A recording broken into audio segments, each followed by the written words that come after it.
texte du premier livre de Samuel, proposé ce matin à notre méditation, je n'ai pu m'empêcher de faire le parallèle avec notre situation. C'est un peu hardi comme lecture, j'en conviens, mais nous avons dans ce texte un roi dont le pouvoir est vacillant, menacé, contesté, un roi en guerre contre des rebelles. Et le hasard met ce roi, Saül, à la merci de ses adversaires. Et bien sûr, vous l'avez entendu, les compagnons de David enjoignent leur chef de tuer Saül. On peut imaginer leur discours. Dieu te l'a livré, tue-le pour accomplir la volonté de Dieu. Saül mort, le royaume retrouvera la paix et la prospérité. Tu seras roi incontesté. Le peuple te suivra comme un seul homme. Et tout ira bien dans le meilleur des mondes. Un discours qu'on peut facilement qualifier de populiste, voire d'extrémiste.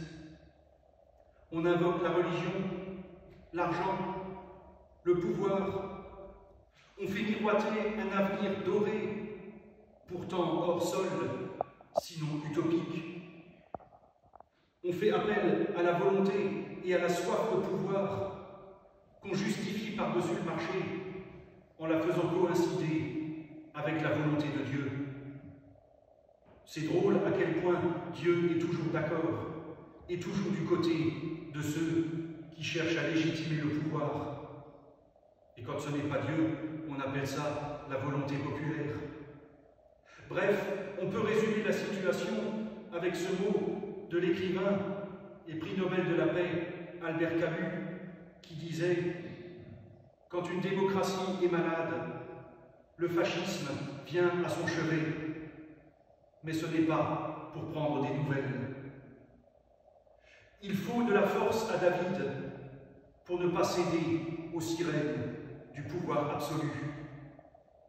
Ce chapitre du premier livre de Samuel développe une théologie de la monarchie qui fait du roi, donc de Saül, une personne sacrée et par conséquent intouchable.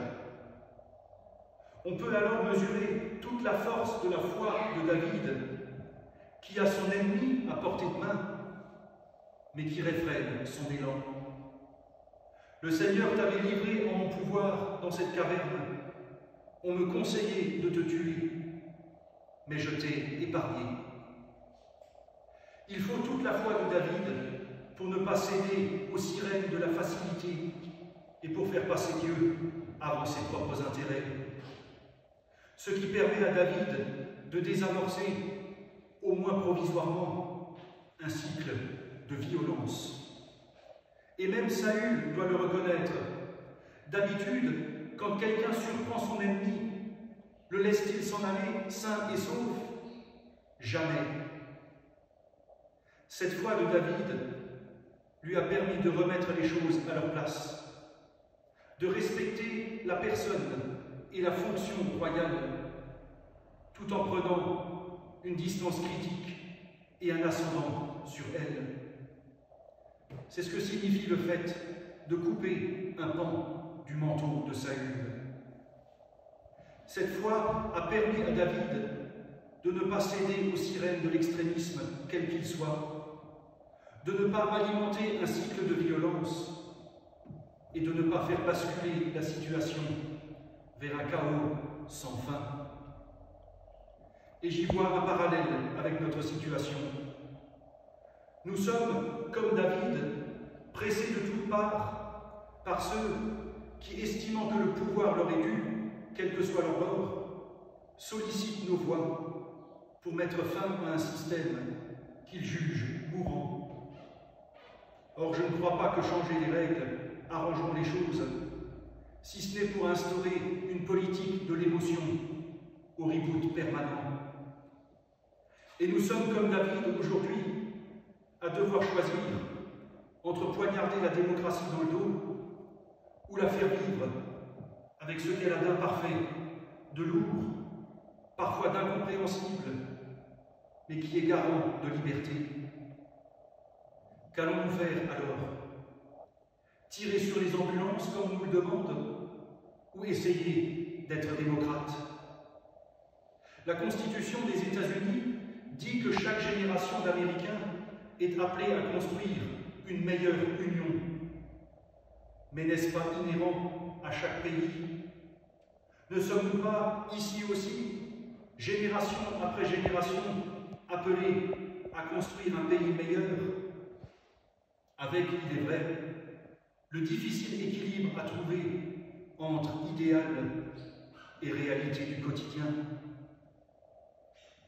Depuis une semaine, on n'a jamais autant prononcé le mot extrême et ses dérivés. Un extrémisme dont on feint de découvrir l'ampleur alors qu'il est latent depuis des décennies, parce qu'il est le relais d'une colère, d'une peur, d'un désespoir et d'un sentiment d'abandon. Je le constate en visite, les gens ont peur, et une peur entretenue et qu'on ne laisse pas s'exprimer. Combien de nos contemporains ont cette triste impression que personne ne les écoute, ou pire, qu'on les fait sciemment taire quand d'autres peuvent largement et bruyamment s'exprimer. Et cette peur refoulée se traduit dans les urnes. Nous le savons, la peur est mauvaise conseillère et on ne construit rien dessus. Tout comme on ne construit rien quand, élection après élection, on vote contre. À l'heure où, quelle que soit la casquette que l'on porte, le parti où l'on est encarté, le réseau social que l'on fréquente, il ressort cette impression amère que la lumière ne viendra qu'en réduisant l'autre, qu'en annihilant l'autre, au sens où il faudrait réduire sa voix à rien et lui faire comprendre qu'il ne compte pas. Est-ce cela que nous voulons? Dans un monde qui se replie sur lui-même, l'Église, fondée sur la parole, est appelée à devenir lieu de parole. Notre société crève par manque de lieux où il est possible de se dire et de se poser en vérité. Comme David, nous sommes alors appelés à interroger nos convictions, à réfléchir au monde que nous voulons laisser à nos successeurs. Nous sommes appelés à remettre les choses à leur place et ouvrir des lieux où la fraternité devient possible. Une fraternité où la peur peut s'exprimer pour être exorcisée et ne plus devenir un argument électoral. Un lieu où, selon le mot d'ordre de cette semaine, nous accomplirons la loi du Christ en portant les fardeaux les uns les autres. Et peut-être alors que la dissolution de l'Assemblée nationale ne sera pas suivie par la dissolution définitive de notre société. Amen.